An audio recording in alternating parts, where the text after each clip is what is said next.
நீங்க சொன்ன மாதிரி தான் 200 கோடி ரூபாய் சம்பளம் வாங்கிட்டு இருக்காரு, விட்டுட்டு வராரு அப்படின்னா அப்ப இங்க அதை விட பெரிய அமௌண்ட்டை சம்பாதிக்க போறாரு அப்படிங்கிற விமர்சனமும் முன்வைக்கப்படுது. அது பாத்துக்கலாம். அது ஓட்டு போட்டு இவங்க தேர்வு செய்த பிறகு நீங்க மக்கள் 5 வருஷம் கொடுப்பீங்க.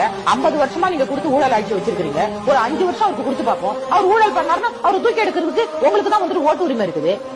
ஒரு நல்லவர் வராருன்னு சொல்லிட்டு அவர் சொல்றாரு. எல்லாருக்குமே இப்படி 50 வருஷமா தேர்தல் அறிக்கை கொடுத்து அந்த தேர்தல் அறிக்கை நிறைவேற்றாத இந்த ஆட்சி திரும்ப திரும்ப வரணும்னு நம்ம போடும்போது யாரோ ஒரு புது மனுஷன் வராரு, அவருக்கு வந்துட்டு நம்ம ஓட்டு போட்டு பார்ப்போம். அவரும் தப்பு பண்ணா தூக்கி எறிஞ்சிடலாமே.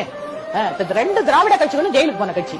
இப்ப இருக்கிறவரும் இப்ப இருக்கிற மந்திரியும் வருஷ கணக்கா ஜெயிலுக்கு போறாரு. எது சொத்து வந்துட்டு வருமானத்துக்கு மிஞ்சிய சொத்து சம்பாதிச்சதுல. அதே மாதிரி காங்கிரஸ்லயும் சிதம்பரம் ஜெயிலுக்கு போய் வராரு சிறைச்சாலையும். உங்க தங்கச்சி சிறைச்சாலைக்கு போயிட்டு வராங்க. இப்படி முன்னாடி இருந்தவங்களும் சசிகலாமா ஜெயலலிதா செத்து போயிட்டாங்க. அக்குஸ்டா தான் செத்தாங்க அவங்க. அப்ப எது வருமானத்துக்கு மிஞ்சிய சொத்து சம்பாதிச்சு யாருடைய சொத்து இவங்க படிச்சுக்கிட்டு சம்பாதிச்சாங்களா? அணிலா இருந்து உதவுனர் தான் விஜய்ங்கிற விமர்சனங்கள் இருக்குல்ல. நான் கூட தான் எந்த கட்சி இருக்கோ